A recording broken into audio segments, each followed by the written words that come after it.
नमस्कार विद्यार्थी मित्रांनो, फोरम एमबीसी अकॅडमीमध्ये आपलं स्वागत आहे।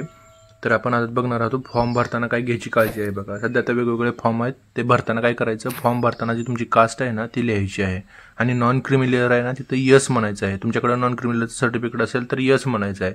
या यस आणि नो करण्यावरून तुमचा फॉर्म हा समजा लेडीजनं जर नो केलं तर तिथं त्याचा लेडीजचा फॉर्म हा ओपन बॉईजमध्ये जातो, हे लक्षात ठेवा। नंतर ह्याच्यामध्ये कुठलाही बदल होत नाही। म्हणून जे कास्टमध्ये विद्यार्थी आहेत त्यांनी स्वतःची कास्ट लिहायची आणि ज्यांच्याकडे नॉन क्रिमिलियर सर्टिफिकेट आहे त्यांनी यस लिहायचं, हे गोष्ट लक्षात ठेवा। आणि सध्या सुरू असलेले फॉर्म बघूयात आपण। बृहन्मुंबई महानगरपालिका आपण कार्यकारी सहाय्यक म्हणतो, ज्याला आपण क्लर्क म्हणतो, तर त्याची 21 सप्टेंबर पासून ते 11 ऑक्टोबर पर्यंत फॉर्म भरण्याची डेट आहे। आणि ह्याच्यामध्ये रिवाइज ॲड आलेली आहे, सगळ्या अटी रद्द केलेल्या आहेत, तर सर्वांनी फॉर्म भरायचा आहे।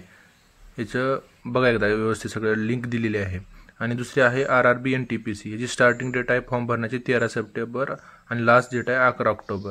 ह्याच्यामध्ये काय आहे माहिती आहे का, बुद्धिमत्ता, गणित आणि GK जे की आपल्याला कंबाईन राज्यसेवेला आहेत तेच आहेत। आणि मुंबई रिजनचे जागा चांगल्या आहेत। फॉर्म त्याची डिटेल तुम्हाला ॲडव्हर्टाइजमेंट दिलेली आहे, ते बघा आणि फॉर्म भरा। एक ऑप्शन म्हणून किंवा फ्लोमध्ये राहण्यासाठी हा फॉर्म भरणं गरजेचं आहे। बघा, भरून तर ठेवा, एक्झामला जायचं न जायचं हे नंतर ठरवा। फॉर्म फी 500 रुपये आहे आणि 400 रुपये एक्झामला गेल्यानंतर तुमच्या अकाउंटमध्ये क्रेडिट होतात, म्हणजे 100 रुपयेच आपले इन्व्हेस्ट होत आहेत ह्याच्यामध्ये।